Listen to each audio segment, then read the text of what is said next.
My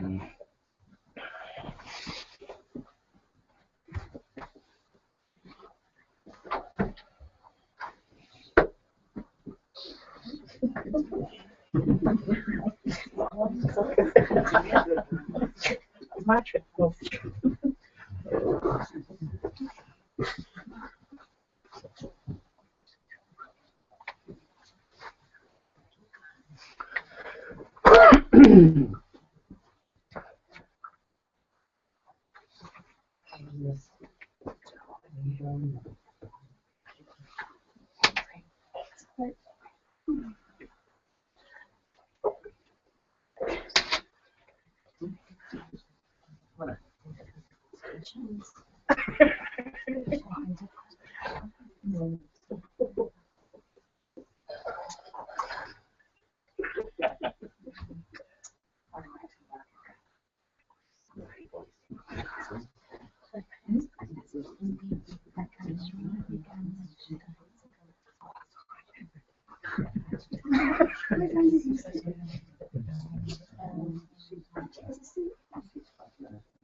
Please welcome the teacher of the Dharma.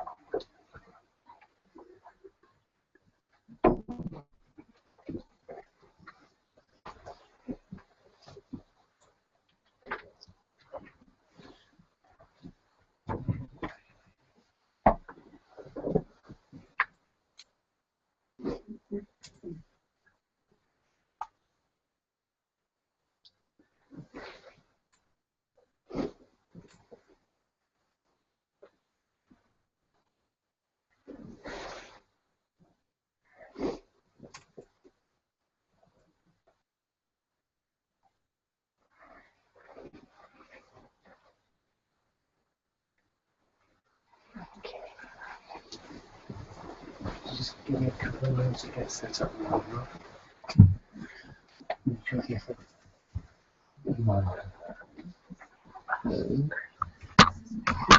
More cameras than you can shake a stick at.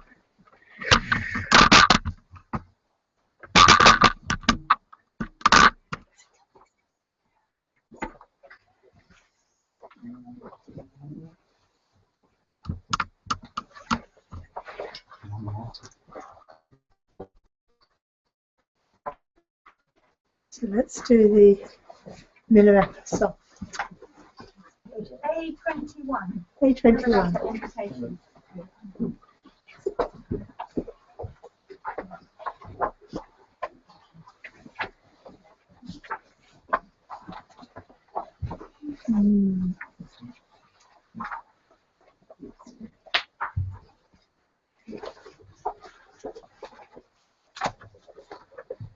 Namo Guru Vasahajaya. You see that everything in samsara nirvana is merely dependently a wisdom. You see the Dhamma of true being, that is the essence of all dependent arising, the power of your great insight fills the universe with auspicious light. Almighty Shepherd Dorje, please rise up now from within my heart. You see that everything in samsara nirvana is merely dependently arisen. You see the Dhamma of true being, that is the essence of all dependent arising, the power of your great insight fills the universe with auspicious light. Almighty Shepherd Dorje, please rise up now from within my heart. You see that everything in samsara nirvana is merely dependently arisen. You see the Dhamma of true being, that is the essence of all dependent arising, the cloud raging inside, fills the universe with auspicious light.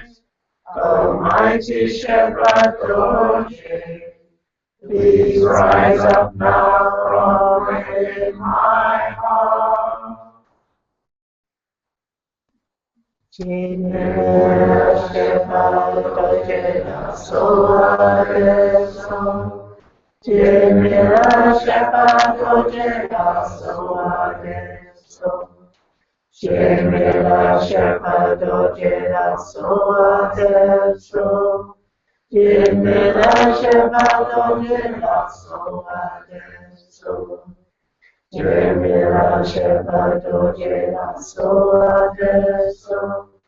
Jimera Shepherd Dorje, Soa Deso. Jimera Shepherd Dorje, Soa Deso. Jimera Shepherd Dorje, Soa Deso. Lord Miller, laughing Roger, I call to you. Lord Miller, laughing Roger, I call to you.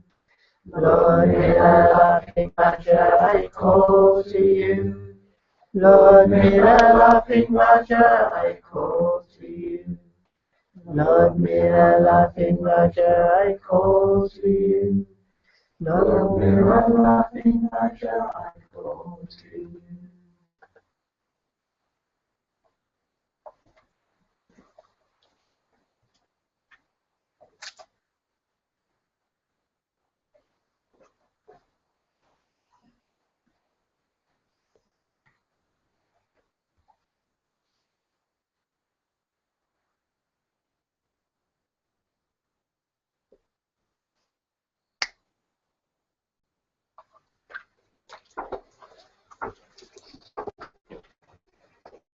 So, today, traditionally, we talk about death, to remind ourselves of what Dharma is all about. It's what goes beyond birth and death. If you like, the unborn. Unborn means it never was born and therefore would never end. So what is unborn? It's our true nature. It's what we truly are. It's like we seem to take birth. So in that verse, that Milarepa verse, can you hear me at the back? Yeah.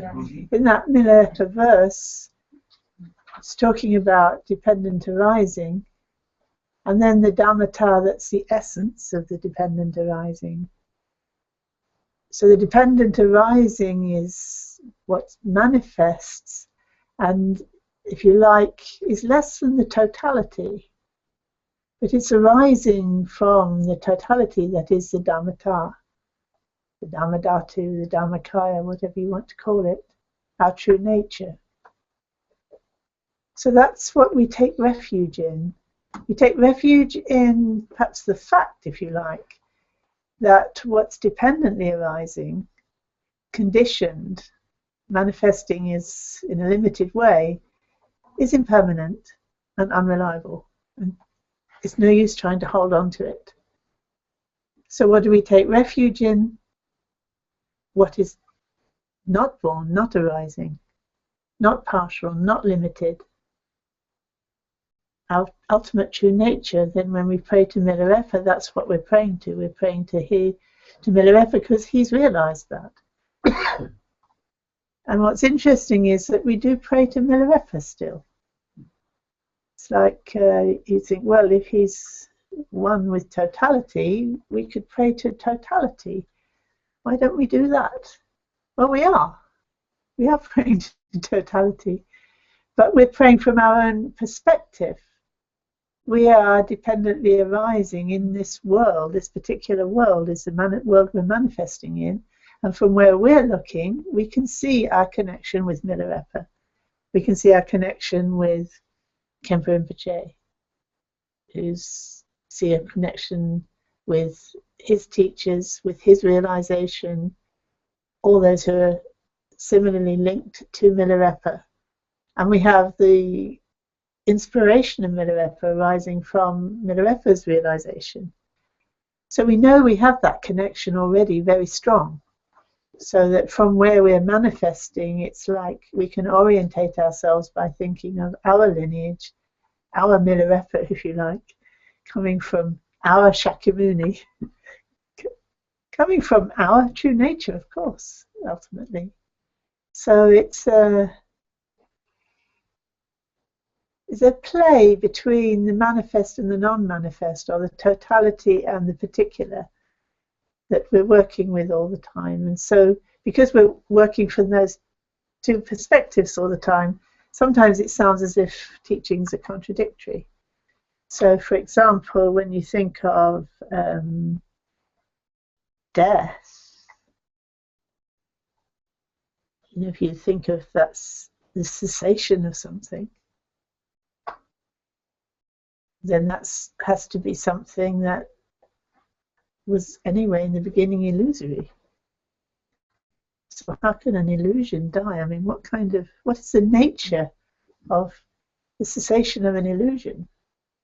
Interesting, isn't it? When you look at the Satipatthana Sutta, it talks about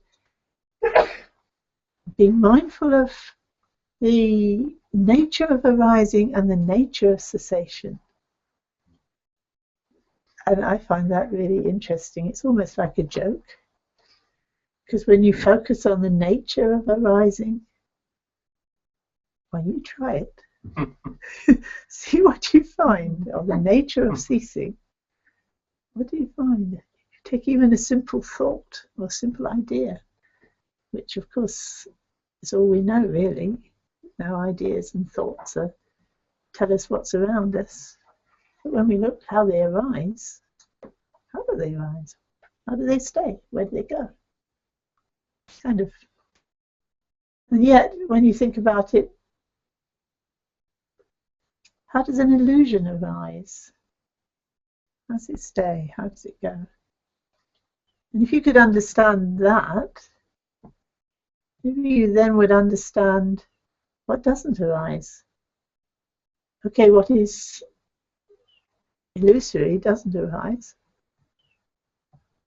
And what's real, that is not conditioned, the unborn, doesn't arise either, because it never wasn't there. So it's like when we talk about death, I think in the West we tend to think, well, I'm here, and then I die, and then I'm not there. Well, they'd be so lucky. We'd be so lucky. No. We were there from the beginning, and we're there at the end. We're still there. And if we're deluded, we're going to suffer from having to let go of our illusions. So if we think we are this body in this conditioned way, then when it disappears, it's not like, oh, well, that's good, I've gone, so I won't know about it. It will be gone, and you will then be in some other pickle. So I think now is the time to think about what goes beyond birth and death, the unborn, our true nature, right now, because that will help now. It will help with our problems now. It will help us to let go of our restlessness and worry if we're aware of impermanence and death, and how everything that's conditioned is actually just, well, from where we're sitting, it's like it comes into existence and then it goes out of existence. But on a more subtle level, did it ever come into existence? Was it ever there? Like an illusion, was it ever there? And at the same time, when you recognize that, it's important to open out into, I think this is where the word faith comes in. You open out into something, you allow something to be true.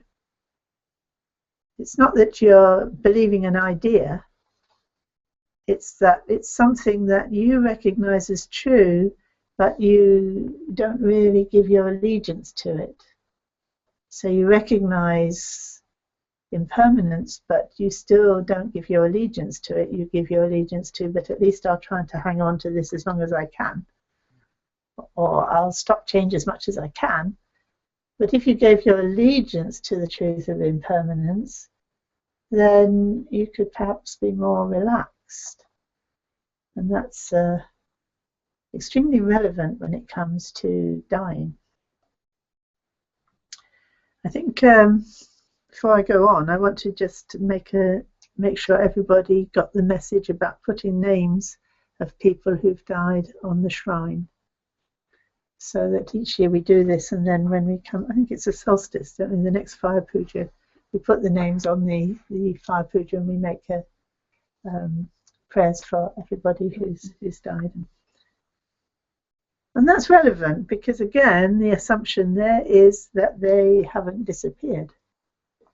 You know, their physical form, if you like, has disappeared. Their manifestation in this world has more or less disappeared, although their name is still here.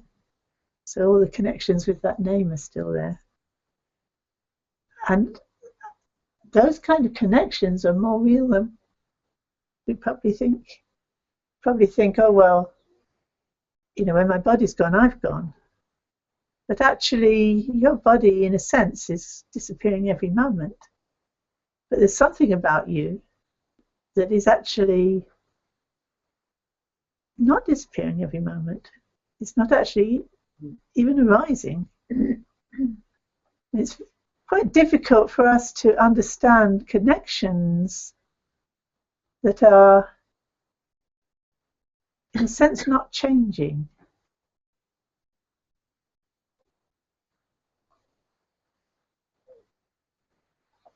That's why in the verses I give you that we sing every morning, now is the time to think what heart connections mean.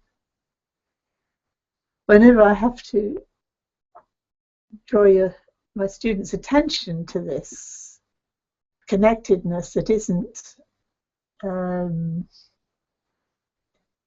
simply just impermanent and illusion, but is real connection, I always use the term heart connections because I think that's something we understand intuitively. That if we have a connection with someone in our heart, then even if they die, even if I die, that connection still seems to mean more than anything else I can think of. And especially if it's a connection with an awakening. If it's the Buddha or the teacher or Sangha members or practitioners, if it's connections with the Dhamma itself, I think we can all intuit that isn't the same as an illusion or something impermanent. Maybe if we think about it, we get more doubts. But before we think about it, I think we kind of sense, yes, yeah, my love for somebody, that really close connection with somebody, how I feel it. Or perhaps I don't feel it, but how I would like to feel it. Something in a sense is, it's possible to feel that sense of connection. And I think that's an example of how we intuit something on a much deeper level than we can understand it intellectually. It's kind of something that we can draw comfort from, that we can intuit things like that. And they are very profound, and they are difficult to understand intellectually. Nonetheless, we can still relate to them right now. And that's why when somebody's died and we put their name or our connection with them in the center of the mandala of awakening, in the presence of the Buddhas and Bodhisattvas and the lineage, that is also having an effect on their connections, increasing the tendency, perhaps you could say, or for them to be drawn to this lineage into awakening. Of course, putting our pranidhanas there with it increases that, the power of that. And because we're putting those names there, there's a specificity about that connection, that we are making that connection for that person with our pranidhana. And that will, the idea of that is that it goes beyond birth and death. It goes beyond, it's a connection, if you like, a heart connection. And by heart, actually, I mean much more than perhaps we might think when we first start talking about heart.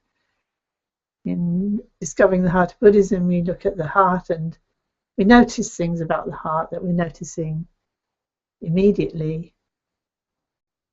And the reason why I start the course there is because we start perhaps with a vague idea, and it's maybe connected with myself and my own feelings. But then gradually we come to realize that the reason we feel it here is because we're all connected, and this is the place where we are connected on, perhaps one could say, even a cosmic level. It's almost like we're seeing things inside out. It's like we're emanating from the heart of the universe, but we think that our heart is, you know, like it's inside us somehow, but somehow we are it and we're emanating from it. I've had some very interesting discussions about this with Rizing Shikpo, which I hope I'll get him to repeat sometime. It's very, very interesting. But that's where we find meaning, isn't it? And what is more important to us than meaning? We would do anything for meaning. And we would give up our lives for something that meant something to our hearts. It's stronger than our survival instinct, I would say.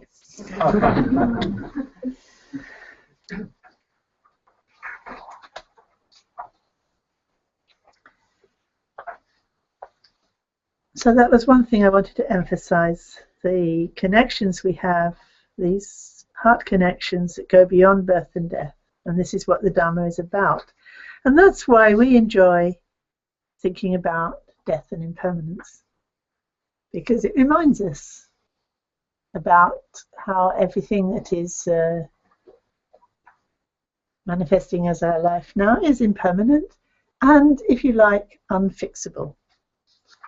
Yeah, this world is unfixable. We cannot fix it. We cannot make it all right. And when you think about it, when I think about it, what I mainly disturb myself with in my worrying and my restlessness is always about trying to make it all right. You know, for myself and others, I want to make it all right. And when I think about it really carefully, when I think, actually, I could occupy myself to the ends of time, getting more and more worried about more and more things. And yet, what would be the point? Because it can't be fixed. It can't be fixed. There's only one way to go. Going that way, fix, dead. Come back, fix, dead.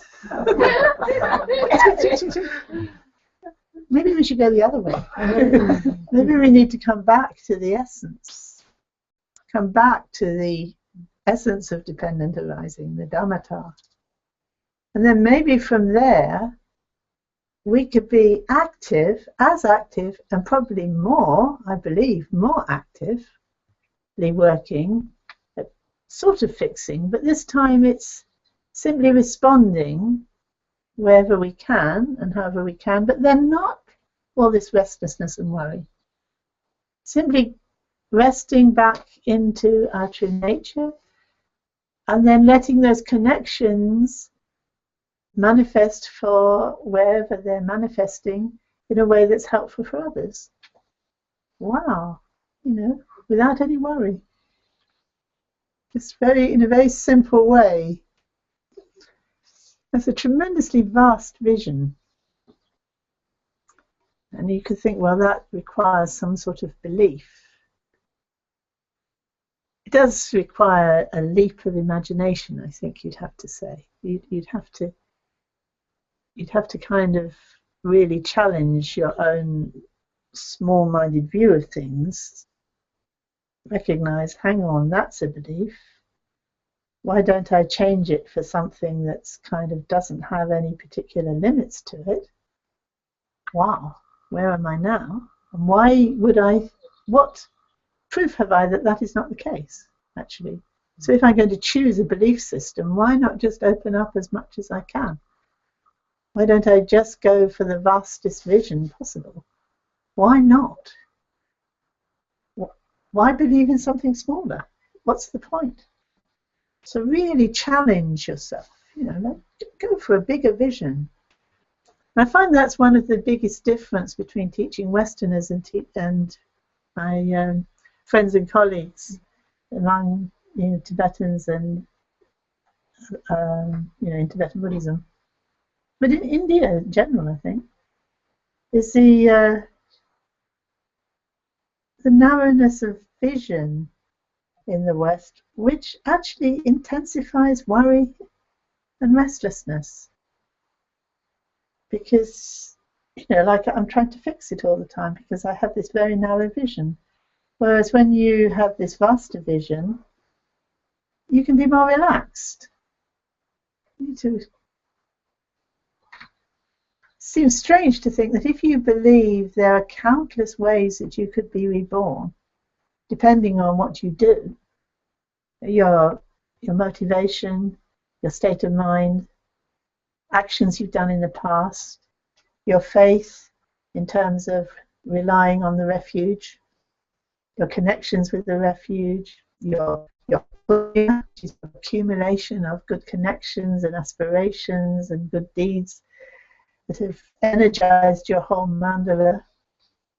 If you think in terms of that as primary, you can relax because you can always do something. You can always relax more or do some positive actions or make prayers for the Adhisthana, open your heart and so on.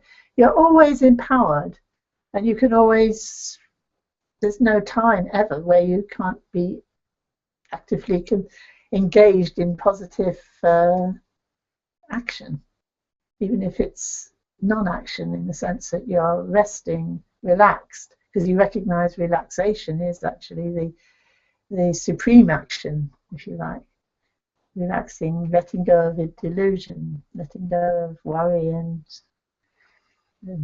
restlessness, just becoming peaceful and open and allowing the power of the Adhisthana of enlightenment to sustain you. So if you've got that general attitude to life, life's crises are not going to hit you so hard.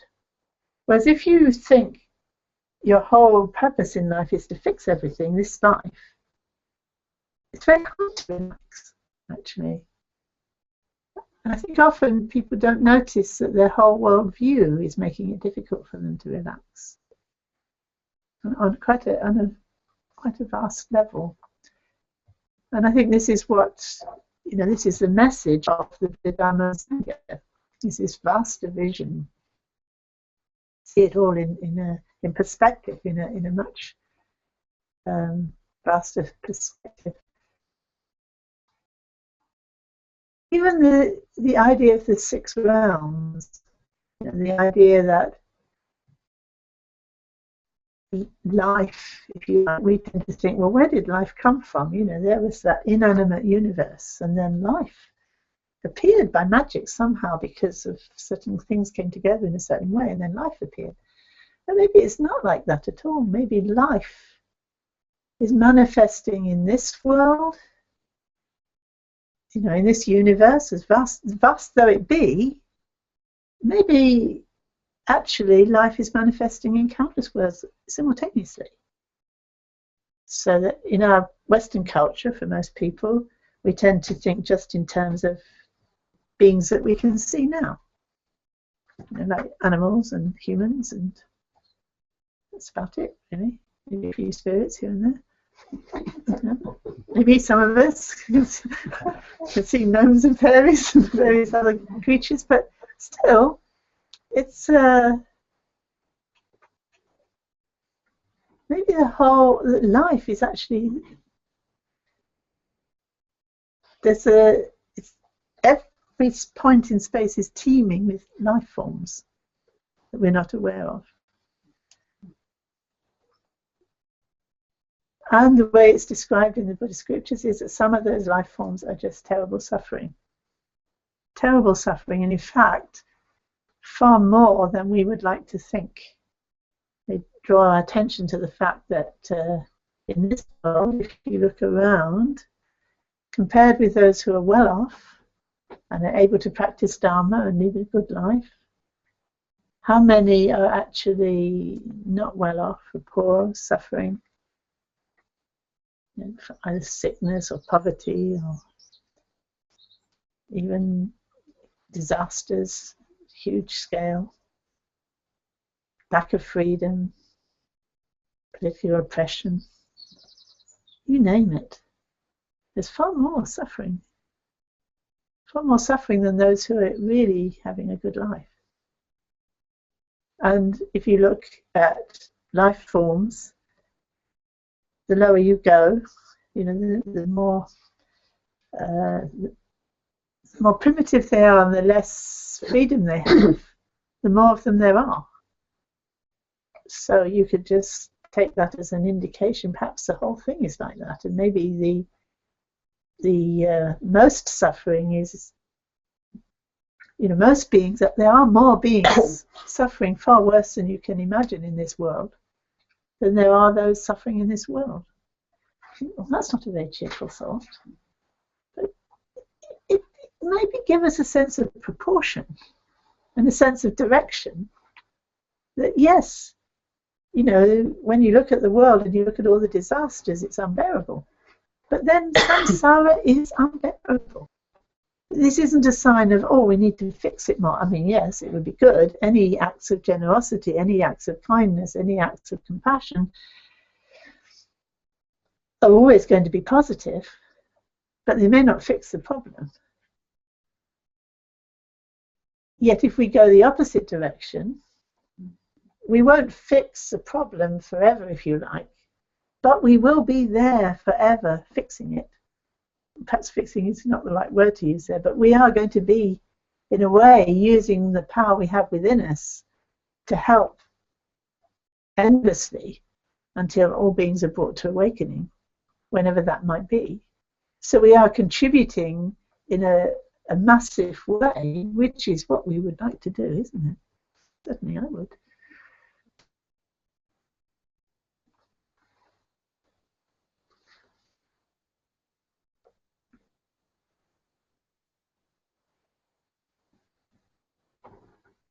So I wanted to emphasize that, heart connections and going beyond birth and death.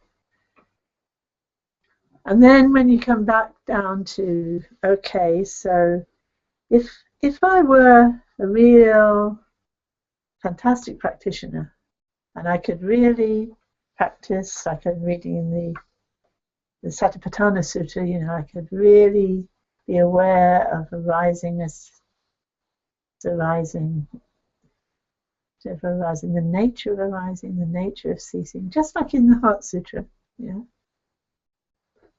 I could just relax, and then birth and death would be the same to me. That would be the best way to die, best way to live. Okay, so until I get there, what's my best move to how to keep on course and keep moving towards that? And again, this is where your mandala connections become very important. You notice that this is very important. Renunciation is important, really recognizing what is samsara, what is the cause of samsara. As I was saying yesterday, it isn't, the world. The world is fine. In the Satipatthana Sutra it says, with no sense of discontent towards the world, no sense of that there's any problem with the world, and no sense of attachment to the world. It's fine, actually. So renunciation is actually coming here, something in ourselves that has to be given up. Our attachment, or our aversion and hatred, or our dulling out towards things. That's what has to be given up. That's what renunciation is about. And that's what's going to be important at the time of death. What the nature of our renunciation, the genuineness of our renunciation.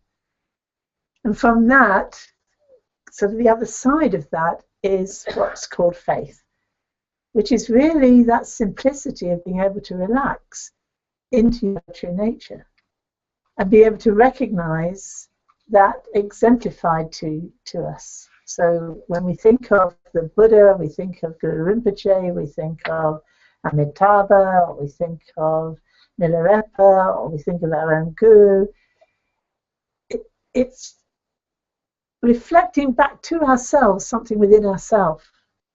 So faith is really kind of like a recognition to what extent we recognize our nature, and we recognize that in exemplified, if you like, in our, or embodied in the refuge. So there's much I could say about on this topic because it's so vital, and it's so vital to remember it's now. Thinking about death is now, always now. Now is the time to think of it. Now is the time to think of death. It's not the future. It's not, well, I'll think of death when I come to it. It could be today. Pain can drop from the sky and that's it. Gone. Splat.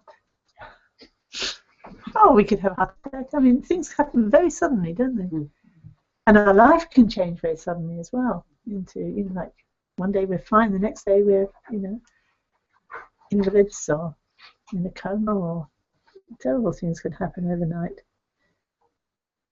But that isn't the point. It isn't just to scare ourselves that we're thinking this. The reason we're thinking about now is because it brings us really face to face with reality. Okay, we have to make plans. We have to do things. We have our obligations. We have our mandala to maintain. We have to think about things all day long. So that doesn't mean that that's not valid. But because we get caught up in the things that we need to think about, it's so easy to forget death. To forget that actually the importance of our action is in the action itself. If we're doing actions that are good in themselves, then that's good. And so if we care about somebody, we're going to try and think about the best way to help them. And trying to think about the best way to help them is good in itself. That is well worth doing. And if death comes, we die doing something worthwhile. So it's a good, positive way to think. But if we're kind of totally sucked into wheeling and dealing and scheming and trying to make things in a particular way, and we forget why we're doing it and what's the point of it, when death comes, you think, well, but I'm not ready for you. I haven't finished. I think that's wonderful. It's exactly what I should think. But I haven't finished. I'm not ready. It's there, and it makes us laugh when we think of it like that. Vimripa. Whatever we're doing, it's just going to cut. Well, good, just cut through anything. So it's important to think every day. This is why when we wake up, now is the time to think of what heart connections mean. Now is the time to think of what goes beyond birth and death. Now is the time to discover and learn to trust the openness, clarity, sensitivity of our being. Now. And that can become very profound when we actually recognize what's beyond birth and death. You realize, of course, there is only now, or nowness, if you like. It's now that's not in time.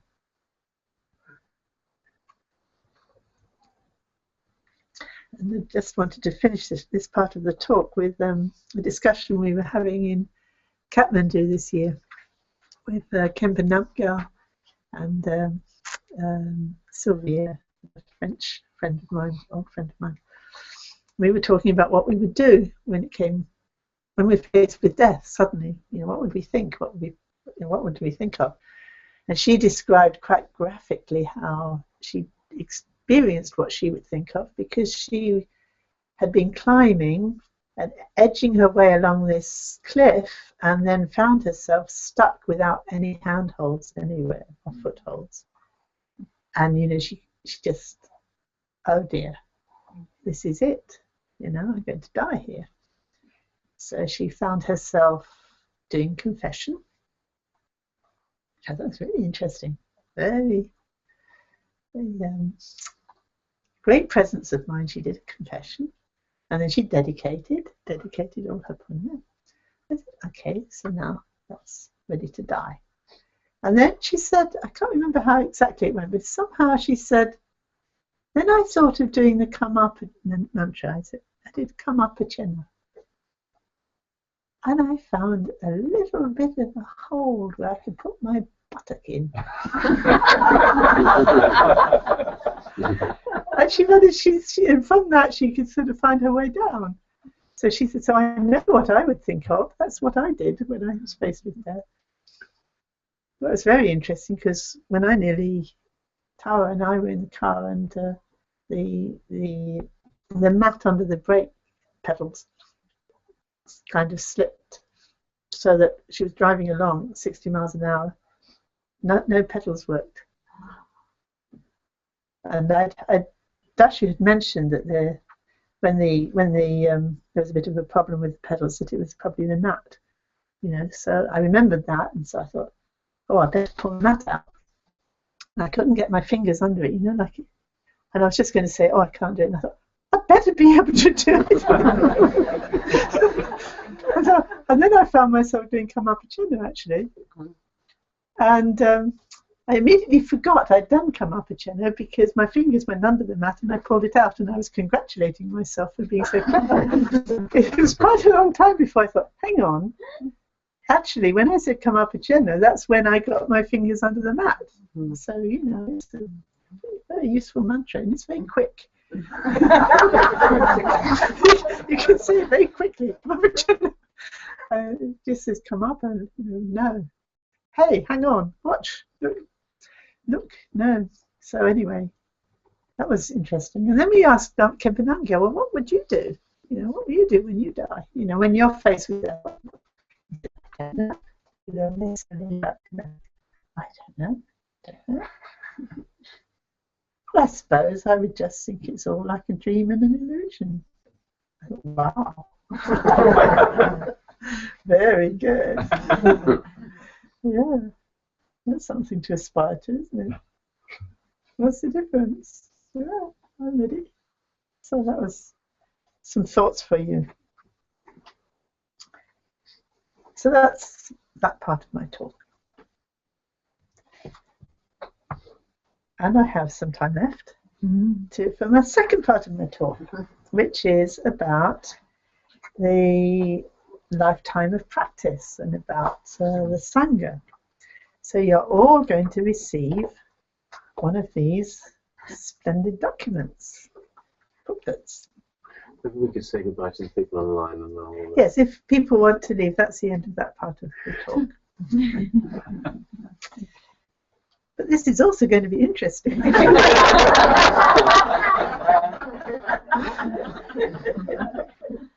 So this is the result of, wow, how many years have we existed? 12 years of work. And I think about maybe 10 years ago, 8 to 10 years ago, I thought we would be able to produce something like this within 6 months, and then everybody would have a very clear idea of the vision for the Sangha. So, and a couple of years ago, I gave the job to, it still hadn't been done, and I gave the job to Sherab and him over there. Dashu, as usual, was, sort of making sure it got done. And again, I knew, by that time I knew it wasn't going to be an easy job, because I knew whenever you think you've sort of pinned something down clearly, you show it to somebody and there's about 10 different ways of understanding it and misunderstanding it, and anyway, it hasn't been properly thought through. There's still loose ends that haven't been thought through. So I suspected it would take some time to do. But Sherwood picked up the job and thought, yeah, well, you know, I'll do that. Probably he thought, like me, in 6 months, should get that done. Of course, every time he'll tell you, every time you come back saying, well, you know, I think there's maybe I haven't quite understood this. And then you dig a bit deeper. Yes, no, well, that's because none of this is right either. So, you know, and this has to be changed, and inconsistent use of terminology, and so on and so on, so forth. So that although it looks small, it's actually huge, and it's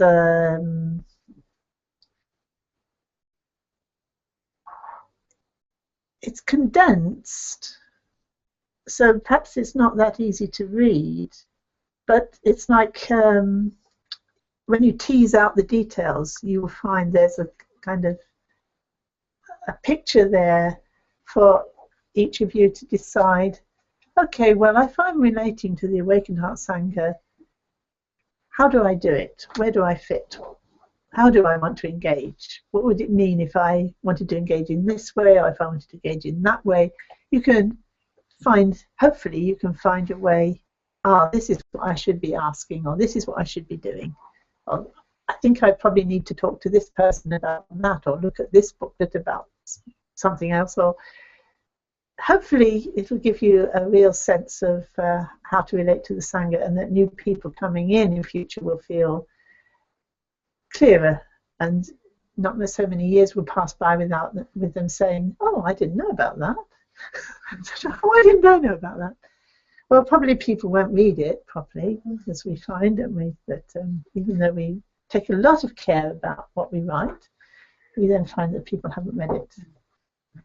And they don't know why, they don't know what's going on.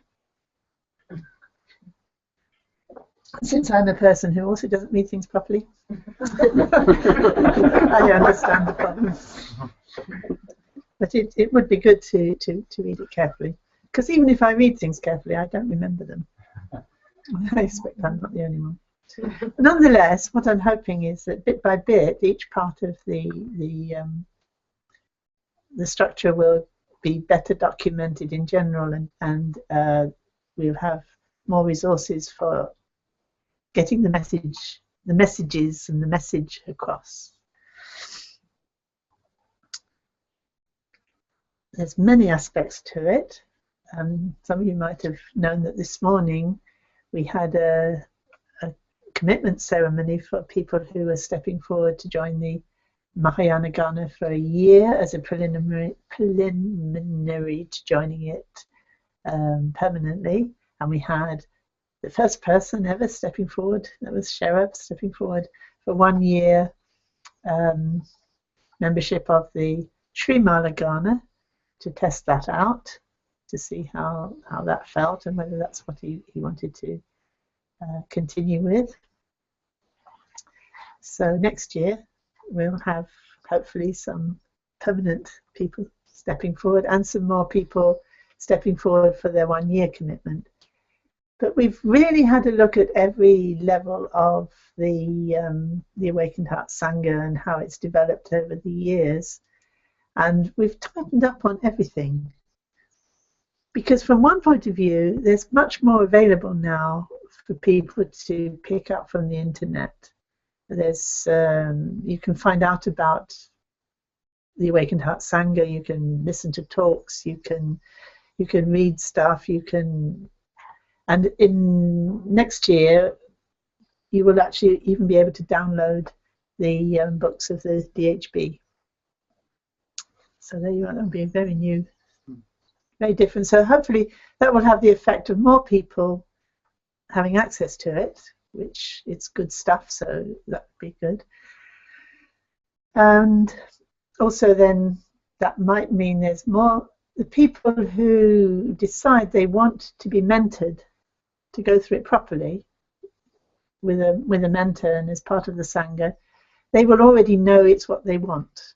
Whereas what we've been getting is people signing up for it and then gradually realizing it's not what they want, or whatever the reason, and then dropping away, so that we put a lot of work into helping them, and then they kind of don't really need or don't really want a mentor anyway. So it's a lot of wasted energy from our side, and maybe a loss on their side that they don't get what they really wanted, which is just have a look at it. So in future, the idea will be that if you want to be mentored and do it properly and thoroughly, then you become a member of the Awakened Heart Sangha, even if it's only for 1 year. And then after that, you can go through a kind of process, or what we're calling a gateway, because this is a mandala. You can move from being a 1-year member to being a full member, and it's much more what can you say, a rite of passage than it has been in the past. We have people who've just signed up to become members, and in fact what they are really doing is wanting to be supportive. So now if you just want to be supportive like that and not get engaged, you can be a supportive member, and well, I don't know, calling the members? Friends, supporting friends, so that you can do that and you can have access to various things. And maybe that's all you want, and then that means that you're happy, and it means that we're happy, because we're not getting the impression that there's more commitment there than there is, which is quite hard work. So the way it's structured now, people can be much clearer about how much commitment they have, and therefore how much we have in terms of resources, because of course the more commitment there is, the more resources we have, the more we can do, the more we can do for ourselves, the more we can do for others. And so it's a real energy exchange, and it moves from coming in as a member, and perhaps deciding to become part of the Mahayana Gana, which is a formal entry to that, and then it might be that after some time you want to become part of the Srimala Gana, and maybe it's a suitable moment, and so then that's how the Srimala Gana will regenerate itself, because if it doesn't have new people coming in, then we're all going to drop off. We're going to impermanence. So that it obviously needs to keep new blood all the time to keep it going. And this is my big idea for how things will carry on after I die. It won't be so dependent on just me, but the Srimala Gana will be able to keep it all going. So all of that is spelled out in more detail in here, and in particular I want to talk about mentoring, which is something that before we've talked about contact people, and we've had contact person training, which is excellent training, and we've got excellent contact people, but now we're going to call them mentors, so that we've got different kinds of mentors who are trained to do different things. And we're talking about, in fact, everybody will be mentoring in some way or other, in the sense of being there to talk about Dharma with partners, or with colleagues, or with peer-to-peer kind of mentoring, where we're just talking to each other about our practice in light of the teachings that we're receiving, and the whole ethos of our lineage. And then obviously there'll be more experienced mentors, and mentors for different specific things, but the training for mentoring there'll be a foundation mentoring course, And that's the next thing that's coming up online, I think. Is it the next course online? Yes. So this is Sherab and Patricia working on this. They've already started. Patricia's been doing the Awakening Dialogue, which is, it's going very well. Is it finished yet? Still going. Formally finished, okay. But we're not totally masters of it yet. There's a lot of work to be done on that, but I've become very interested over the last, 10 years, increasingly so the last few years, in communication and its relationship to our emotions and our, like what's classically called kleshas. There's a lot of our problems with our kleshas can be looked at in terms of communication, how we're communicating with ourselves, how we're communicating with others, and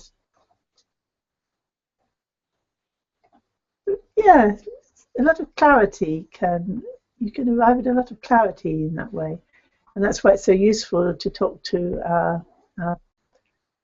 our colleagues and partners and have a Sangha where we can actually talk to each other and talk about how we communicate. And I've become extremely interested in how we communicate with ourselves. So there's a lot to be learnt there, and it relates directly to our attachment, to our lack of confidence, to our linking to our heart, to our attachment to views, beliefs, assumptions. So it's really working in a very imaginative way that I'm learning this mainly from Western initiatives, actually, like NVC and focusing and the lightning process recently I've got some help with, and then Kirsten talking to us about communication, not just NVC but sociocracy and so on.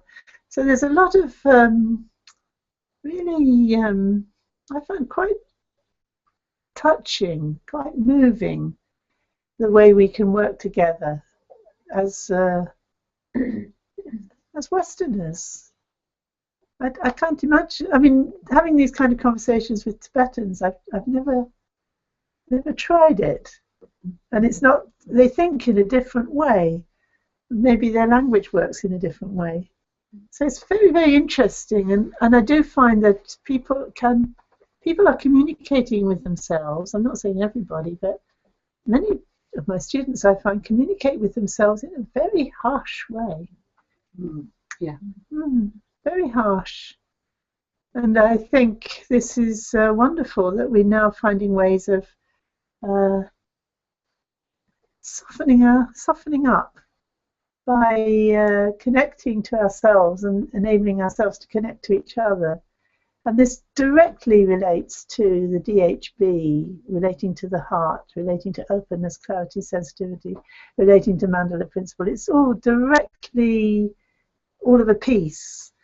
So I see this whole mentoring training and this whole working with Awakening Dialogue as a real gift and a real special selling point of our Sangha, unique selling point of our Sangha. But this is a major facet of what we are as a Sangha and what we intend to be as a Sangha. So I'm looking forward to seeing how this develops in the coming months and years, and you'll be able to have a look at this during the course of the day, because you will each be given one. Because it's getting the word out. I was talking to 5 recently about why is it that things don't get done for years on end, and I said, well, there's 4 things that have to happen for things to get done. First of all, there has to be it has to be laid out clearly. The ideas have to be thought through. They have to be integrated and make sense and be clear. They have to be absolutely clear. then you have to get on board. You have to get your key people on board. They have to be behind it. This is how they're talking and thinking and moving things forward. And then you need communication. So this again, if you all have this book, and so that will aid the communication so that everybody who's involved will know what it is we're talking about. And then you have to have people committed to seeing it through. So I think we now have the conditions for the structure of the Awakened Heart Sangha, the structure and the dynamic, to actually become clear and happen and be there for people in a way that it's just about being there. I mean, this is all evolved from all our efforts over the last 12 years. But now I hope we'll really see it go somewhere, because that's all in place. I'll finish there. Gosh, that's not bad. Maybe mention it before. Oh, yes. Yes. Now this, a very smart thing, is what's called a pathway, personal pathway. So it's loose leaf, so you can, add things in, but it means that, you've got a place where you can put a record of what you've done in the Sangha, in your Dharma life. And it's a record for you to, rejoice in when you look at it and remind yourself of what you've done. Also that it shows you to what extent you're following through on what's here. So you can write it up as things happen, and then of course when you're talking to a mentor, you've got some quick reference. Yeah, you've got a CV, you've got a quick reference to what you've been doing, because sometimes you say have you done this or have you done that, and you're not quite sure what anyone's talking about, but here it will be clearly in here, and people will be able to, you'll be able to see it. And I'm thinking in the future people can look back and see, well, what did so-and-so do in their life? Look, you can really see what were people doing then, and what about us? So I think it will have many uses, but mainly I hope it will be inspirational. And what I don't want it to become is a kind of tick-off list of, have I done that tick, have I done that tick. It's not in that spirit at all. It's more in the spirit of inspiration and reminding yourself and having a sense of how things fit together, where I've put a lot of emphasis, where I haven't put a lot of emphasis. There's a delightful diagram, and the pages aren't in, are they? Yeah, this maybe sort of like the second tab down. There's a fun diagram where you can put dots where when you've done something, so then you can see on the picture where I've got all my dots are on the insight side. There's nothing on the compassion side. There's nothing on the vast vision side. Or you might find, it's all on the vast vision side, and I hardly ever put anything in this daily life practice side or my actual practice. So you can kind of get a sense of where your emphasis is tending to be, and making sure that you're visiting all those aspects of the DHB, the THB, but particularly the Living the Awakened Heart. I think most of you have got the booklet of Living the Awakened Heart, but in future we'll be talking about all the training within the Awakened Heart Sangha as being Living the Awakened Heart training, and DHB and THB are part of that.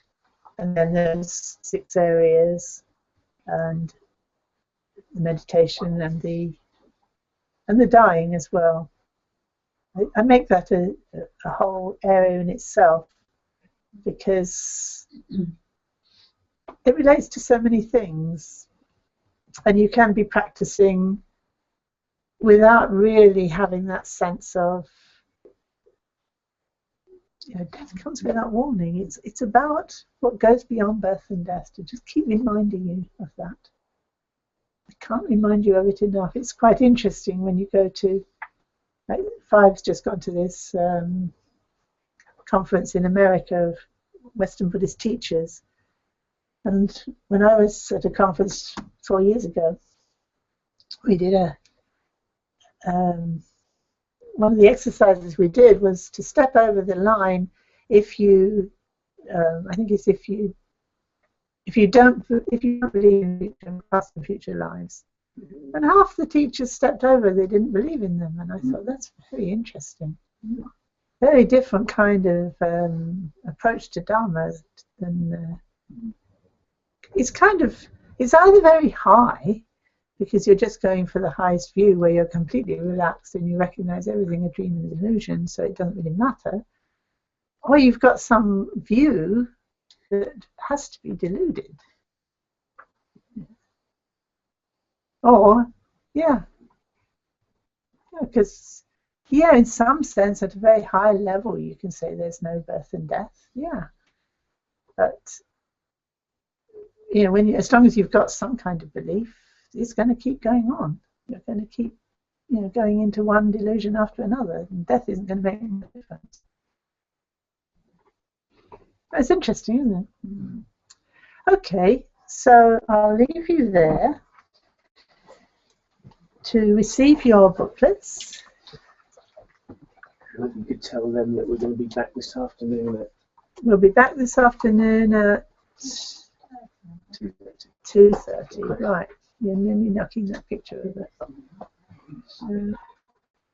So I was thinking you've got a discussion coming up now, and maybe in each discussion you can decide what it is you want to talk about. You can talk about what I've either taught. You can talk about death and dying and how you're going to face your death and what you need to do to bring that more into your practice. Or you can talk about the Sangha side of things. So I don't know quite how it's going to work, because I'm quite happy to answer questions on both sides this afternoon. If you can give me your questions before lunch, I can look at them and see where you want me to go this afternoon. So maybe that's the first thing you're going to have to discuss with each other, what you want to do. And they can ask a question on the... Yeah, you can ask questions online as well. Good. So we dedicate this punya to the enlightenment of all sentient beings. May all sentient beings realize complete and perfect awakening. May the heart's awareness awaken in the unawakened. Where it has begun to stir, may it never fade, and may it awaken fully.